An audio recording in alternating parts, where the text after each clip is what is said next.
நான் செத்து போயிட்டேன் மனமுடைந்து பதிவிட்ட திமுக எம்எல்ஏ. காரணம் இந்த அமைச்சர் தாங்க. திருச்சி லால்குடி சட்டமன்ற தொகுதி திமுக எம்எல்ஏவாக இருக்கும் சவுந்தரபாண்டியன் தான் இறந்து விட்டதாக தனது எக்ஸ் தளத்தில் பதிவிட்டுள்ளார். மேலும் தான் இறந்து விட்டதால் தனது தொகுதி காலியானதாக அறிவிக்கப்பட்டு விட்டதாகவும் அவர் அதில் தெரிவித்துள்ளார்.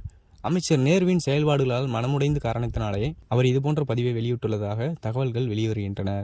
திருச்சி மாவட்டம் லால்குடி சட்டமன்ற தொகுதி எம்எல்ஏவாக இருப்பவர் சவுந்தரபாண்டியன். திமுகவை சேர்ந்த இவர் லால்குடி தொகுதியில் 3 முறை எம்எல்ஏவாக தேர்ந்தெடுக்கப்பட்டவர் ஆவார்.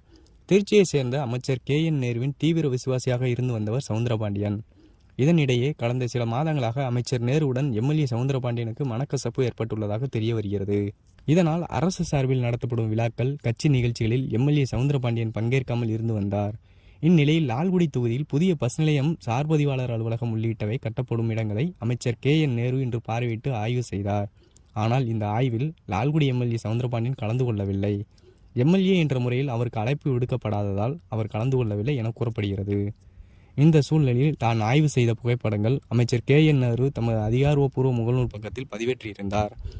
இந்நிலையில் லால்குடி எம்எல்ஏ சவுந்தரபாண்டியன் தனது முகநூல் பக்கத்தில் லால்குடி சட்டமன்ற உறுப்பினராக இருக்கும் சவுந்தரபாண்டியன் இயற்கை எய்துவிட்டதால் அந்த தொகுதி காலி என அறிவிக்கப்பட்டுள்ளது என தனது முகநூல் கமெண்ட் பக்கத்தில் பதிவிட்டுள்ளார். தன்னை அழைக்காமல் தனது தொகுதியில் அமைச்சர் KN நேரு ஆய்வு செய்ததால் ஏற்பட்ட விகத்தின் காரணமாகவே சவுந்தரபாண்டியன் இவ்வாறு பதிவிட்டுள்ளதாக திருச்சி திமுக வட்டாரங்கள் தெரிவிக்கின்றனர். இந்த சம்பவம் திமுகவில் பெரும் பரபரப்பை ஏற்படுத்தியுள்ளது.